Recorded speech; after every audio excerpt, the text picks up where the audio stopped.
Viewers, నేను తులసి. ఈరోజు మీకు ఎంతో ఆరోగ్యకరమైన బూడిద గుమ్మడికాయ జ్యూస్ ఏ విధంగా తయారు చేయాలో చెప్తాను. దాంతోపాటు దానివల్ల ప్రయోజనాలు కూడా చెప్తాను. ఫస్ట్ మనం గుమ్మడికాయని ఇక్కడ నేను చూపిస్తున్న విధంగా కట్ చేసుకోవాలి.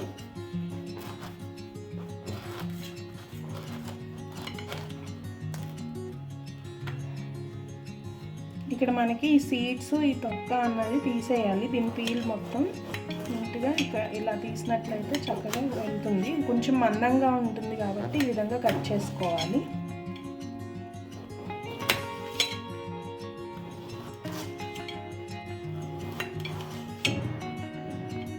ఈ విధంగా నీట్గా పీల్ మొత్తం తీసేసిన తర్వాత దీని లోపల సీడ్స్ని కూడా రిమూవ్ చేయాలి. ఈ సీడ్స్ని రిమూవ్ చేయడానికి ఇలా కట్ చేసుకొని ట్రయాంగిల్ షేప్లో పీస్ని కట్ చేసుకొని ఇలా అన్నట్లయితే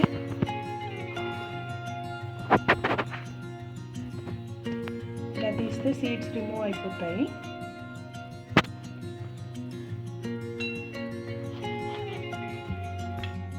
ఈ విధంగా సీడ్స్ని రిమూవ్ చేసిన తర్వాత ఈ పీసెస్ని జ్యూస్ చేసుకోవడానికి ముక్కలుగా కట్ చేసుకోవాలి.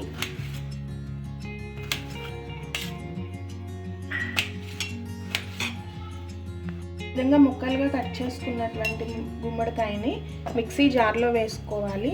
దీనివల్ల చాలా ప్రయోజనాలు ఉన్నాయన్నాను కదా, అవేంటి అంటే ఇది క్యాన్సర్ కణాలని మీద ఫైట్ చేస్తుంది. అంతేకాకుండా చిన్నపిల్లలకు తెలివితేటలు పెరగడానికి, చదువుకునే పిల్లలకి చాలా బాగా ఉపయోగపడుతుంది. జ్ఞాపక శక్తి పెరుగుతుంది.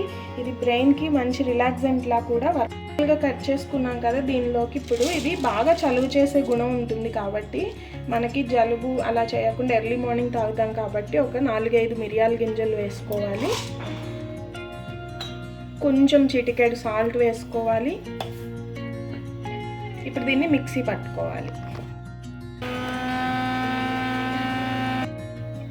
30 సెకండ్స్ మిక్సీ పట్టిన తర్వాత దీనిలోకి తగినన్ని వాటర్ యాడ్ చేసుకోవాలి. యాడ్ చేసుకున్న తర్వాత మరో 30 సెకండ్స్ పాటు మిక్సీ పట్టుకోవాలి. మిక్సీ పట్టుకున్న జ్యూస్ని స్ట్రైన్ చేసుకొని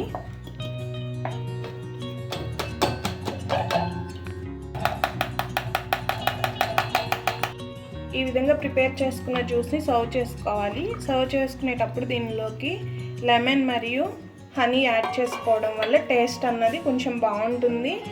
ఇది ఆల్రెడీ వేడి చేసే తత్వం ఉంటుంది అన్నాను కాబట్టి ఇలా హనీ యాడ్ చేసుకోవడం వల్ల అది న్యూట్రలైజ్ అవుతుంది. ఈ హనీ లెమన్ అనేది మీ చాయిస్ అండి. వేసుకుంటే వేసుకోండి, లేదంటే అవసరం లేదు. ఇలా రాగా కూడా తాగొచ్చు.